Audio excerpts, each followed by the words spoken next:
Kumakalat ngayon sa social media ang usap-usapan na muli raw nagtamo ng injury sa balikat ang pambansang kamao na si Manny Pacquiao. Ang ugat ng balitang ito ang naging pahayag ng dating kalaban ni Manny Pacquiao na si Shane Mosley na kung saan tila ipinapahiwatig nito na may iniindang sakit ng boxing legend. Yun pa man, mabilis na pinabulaanan ang chismis na ito. Sa katunayan, kamakailan lamang ay namataan si Pacquiao sa isang Yankee Stadium na kung saan siya ang nagsagawa ng ceremonial first speech sa kanyang pagkilos mula sa paghagis ng bola hanggang sa kanyang pakikihalubilo sa mga fans ay walang bakas na kahit anong limitasyon o sakit sa balikat. I am 100% ready, ani ni Pacquiao sa isang panayam na kung saan binigyan din niya na ang kanyang training camp ay tuloy na tuloy para sa mga nakatagdang laban ngayong 2026. Kabilang na ay nabangang professional rematch laban yan kay Floyd Mayweather Jr. sa darating na September. Ang lumalabas na balita ay tila bahagi lamang ng mind games o maling interpretasyon sa kanyang puspusang ensayo para mapanatili ang bilis at lakas sa edad na 47 anyos. Kung magkakaroon man ng injury mga kwento ay hindi dapat galing kay Mosley ang impormasyon, dapat mula mismo kay Manny. Samantala, hindi nagpaawat naman ng Wonder Boy ng Ifugao na si Carl James Martin matapos ang sunod-sunod na tagumpay sa kanyang mga uling laban.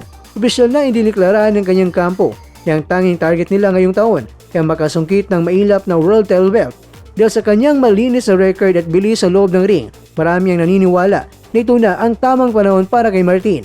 Kasalukuyan, siya ay sumasalalim sa mas matinding pagsasanay upang masigurado na kapag dumating na ang tawag para sa isang world title shot, hindi siya uwing bigo.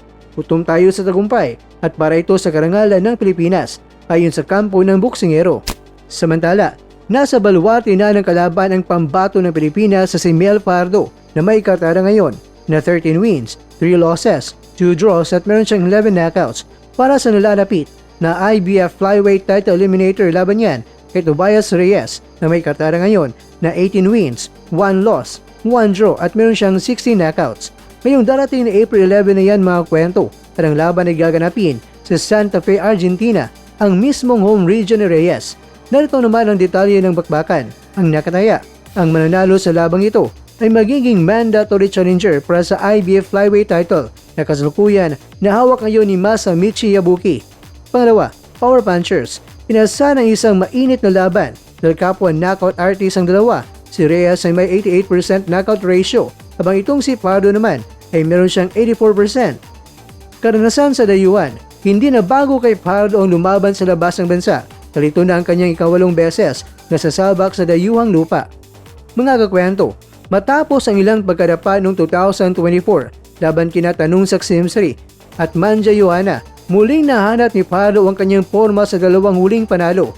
Ngayon, bitbit ang determinasyon, handa siyang sirain ng party sa Argentina at ilapit ang sarili sa pangarap na maging world champion. Kaya naman, good luck sa paparating na laban. Silent Assassin, alam naming kayang-kaya mo yan.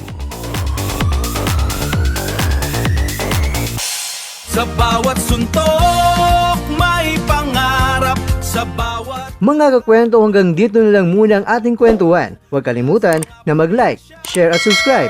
Ako po si Mr. Kwento. Ito ang mga kwentong maaring hindi pa nakwento sa inyo. Tayo ng boses ang hindi pa napapansin ng mundo. Samahan niyo akong busisiin ang bawat kwento at bawat sakripisyo ng mga mandirigmang mga Pilipino. Ito ang kwentong di pa nakwento. Pilipinas para sa mundo. Pilipinas para sa mundo.